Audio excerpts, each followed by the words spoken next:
अस्सलाम वालेकुम दोस्तों, मैं हूं आपका दोस्त अली शहबाज। आज की क्लिनिकल टिप्स या ट्रिक्स कह लें कि ये सेराइनम रेमेडी से है। और सेराइनम के बारे में आप जानते हैं कि ये सोरक ग्रुप की बहुत बड़ी दवा है। और जब सोरक ग्रुप का नाम आता है तो फिर सल्फ़र का भी नाम हमारे जहन में आता है। तो सल्फ़र और सेराइनम ये सोरक ग्रुप की बहुत बड़ी दवा है। सोरक को किंग रेमेडी कहा जाता है, लेकिन सेराइनम भी उससे पीछे नहीं है। अच्छा, दोनों के अंदर काफ़ी चीज़ें कॉमन होने के बावजूद, यानी कि दोनों की अगर आप स्किन के हवाले से देखेंगे तो दोनों ही स्किन के हवाले से बहुत ज़बरदस्त मेडिसिन है, बहुत बड़ी अद्वियात हैं। दोनों की स्किन जो होती है वो आपको अनहेल्दी मिलती है, अनक्लीन मिलती है। दोनों के अंदर अगर खुजली की बात की जाए, ख़ारिश की बात की जाए, तो बिस्तर की गर्मी से और नहाने से इनके प्रॉब्लम बढ़ जाते हैं। इसी तरीके से दोनों दवाओं में नहाने से खौफ पाया जाता है। लेकिन सल्फ़र जो है ये दोस्तों हॉट रेमेडी है, ये गर्म दवा है। जबकि जो सेराइनम है ये कोल्ड रेमेडी है। इसका जो पेशेंट होता है सेंसिटिव टू कोल्ड होता है, बहुत ज़्यादा सर्दी महसूस करता है और इसके बहुत सारे जो प्रॉब्लम होते हैं ये सर्दी से बढ़ जाते हैं। गो के खुजली जो है वो बिस्तर की गर्मी से भी बढ़ जाती है। तो आज हम इसकी एक बेसिक टिप्स पर बात करेंगे कि जिससे आप सेराइनम को और सल्फ़र को इस्तेमाल कर सकते हैं। बेसिकली आज का जो हमारा टॉपिक है वो सेराइनम के ऊपर है। तो इनमें जो सबसे बड़ा क्लिनिकली आप अगर इन दोनों पर्सनैलिटीज़ को अलग करना चाहें तो एक आपको मिलता है पेसिमिस्ट, यानी कि जो सेराइनम है वो पेसिमिस्ट होता है। यानी कि हर चीज़ के अंदर वो नेगेटिव पहलू देखने वाला होता है, यानी कि वो डिस्पेयर होता है, फेलियर चीज़ों को देखता है कि मैं ज़िंदगी में कामयाब नहीं हो सकता,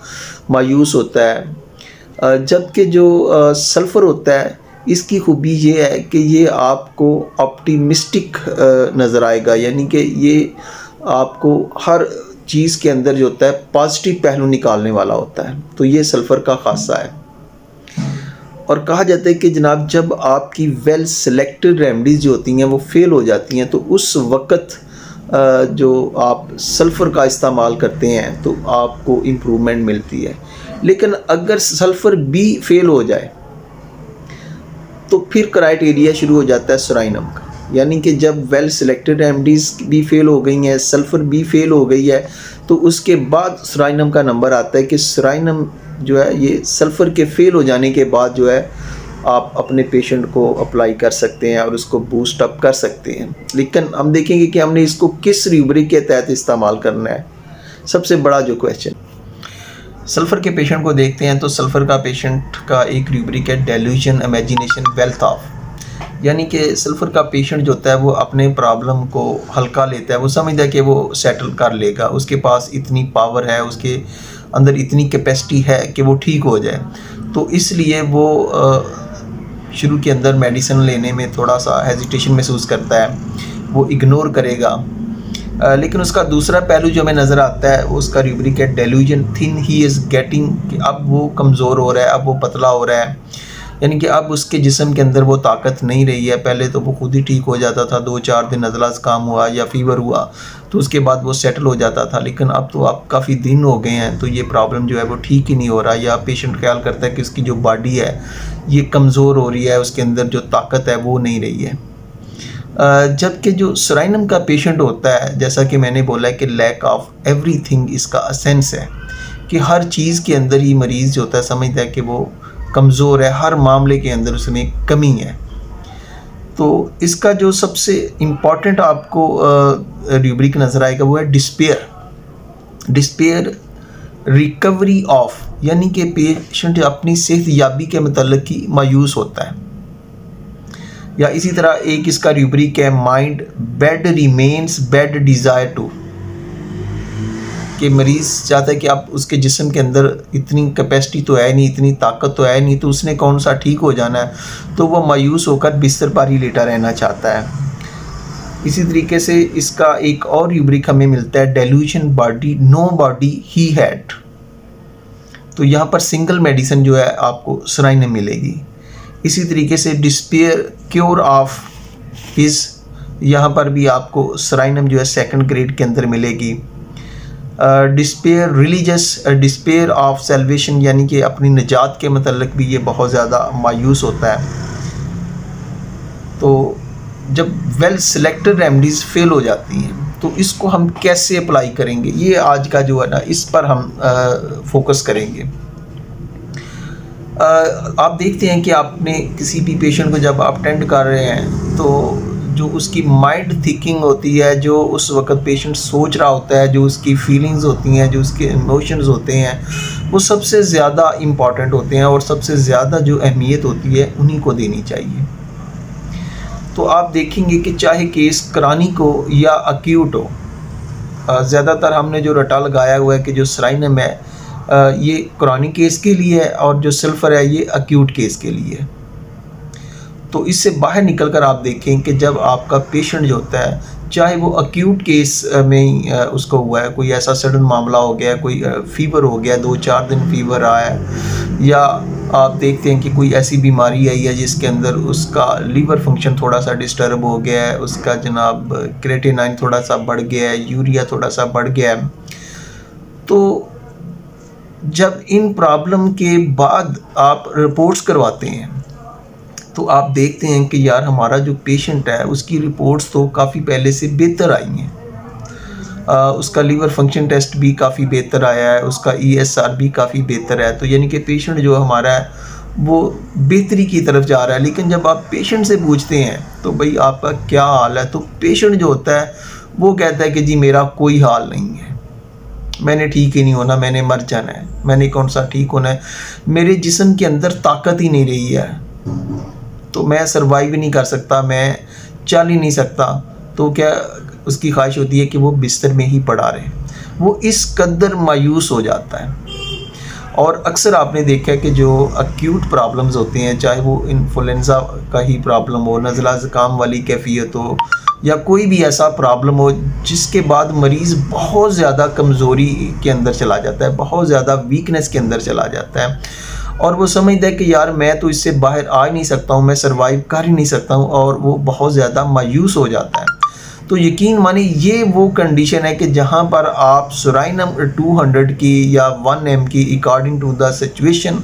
या जो भी पोटेंसी आप बेहतर समझते हैं, जिससे आपको रिज़ल्ट मिलते हैं जो आपकी प्रैक्टिस के अंदर हैं, तो अगर आप 200 या 1 mg या इससे ज़्यादा भी आप एक डोज उसकी देते हैं तो आप देखेंगे कि जो आपका पेशेंट है उसके बाद बहुत जल्दी वो जो है वो फॉर्म में आ जाएगा, यानी कि उसकी जो इम्यून सिस्टम है उसको ये बूस्टअप कर देगी,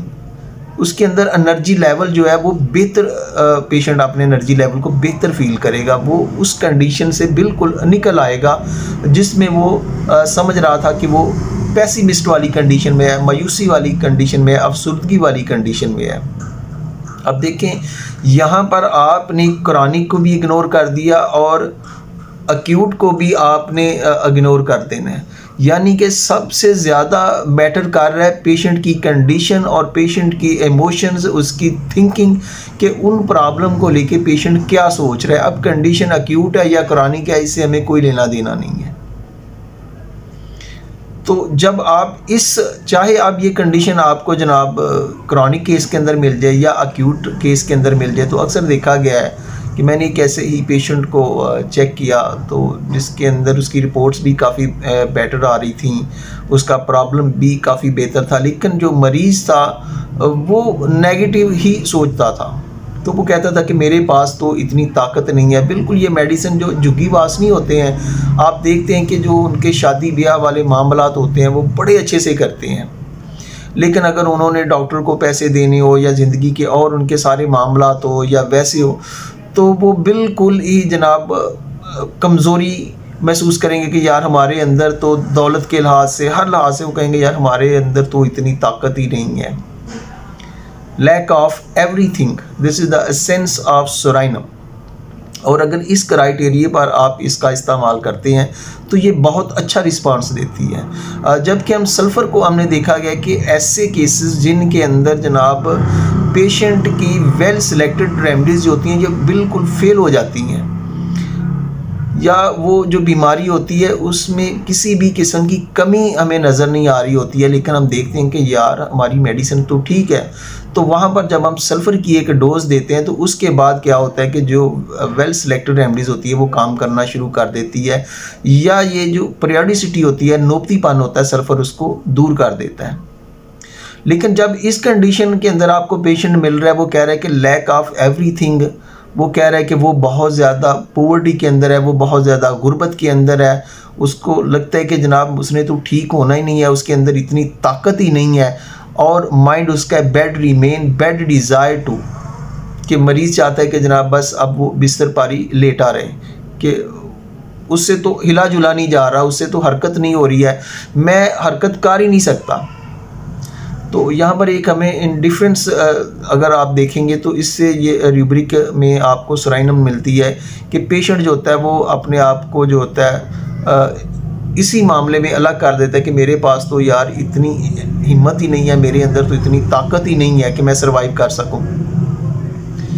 तो ये इसके चंद इम्पॉर्टेंट रूब्रिक हैं।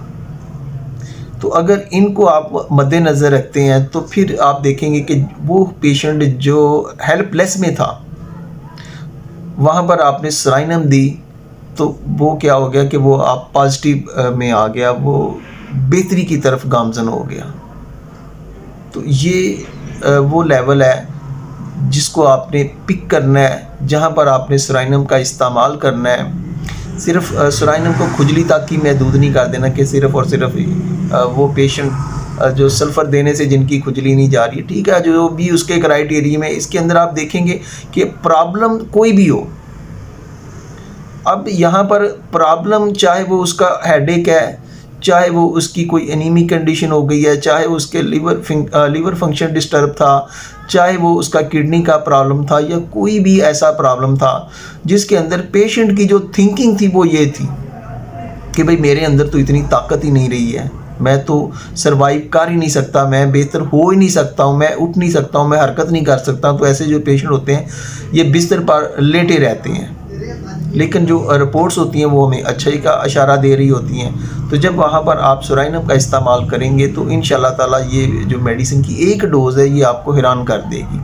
और क्रॉनिक केसेस के अंदर अगर आप देखेंगे कि सराइनम देने के बाद जो है आपकी जो वेल सिलेक्टेड रेमडीज़ होती है या तो केस क्योर हो जाता है, या वेल सिलेक्टेड रेमडीज होती है वो दोबारा काम करना शुरू कर देती है। तो इसी के साथ अली शहबाज को इजाज़त दीजिएगा, अपना ख्याल रखिएगा, अल्लाह हाफ़िज़।